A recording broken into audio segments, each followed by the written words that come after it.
অনেকের মনে হয়তো প্রশ্ন আসছে, ভোটের দিন ঠিক কতক্ষণ পর রেজাল্ট পাওয়া যাবে বা কোন প্রক্রিয়ায় তা ঘোষণা করা হবে।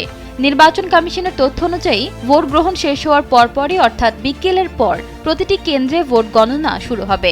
তবে এবারের বিশেষত্ব হলো নির্বাচন এবং গণভোটের ফলাফল গণনা একই সাথে চলবে এবং রেজাল্টও একই সময়ে প্রকাশিত হবে।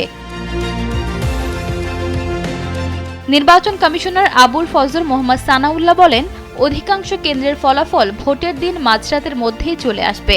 তবে দুর্গম এলাকার কেন্দ্রগুলোর ফলাফল আসতে পরের দিন সকাল পর্যন্ত সময় লাগতে পারে।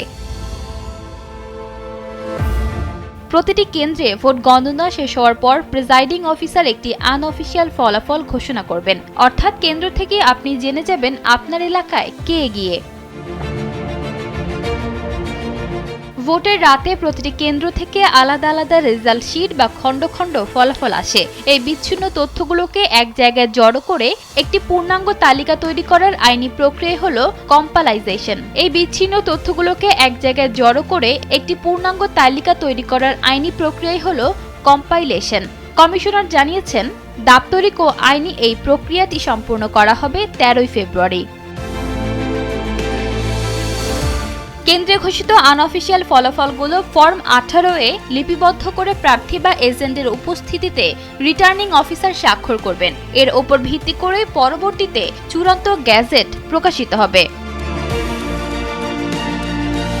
সীতা আক্তার, সময়ের আলো।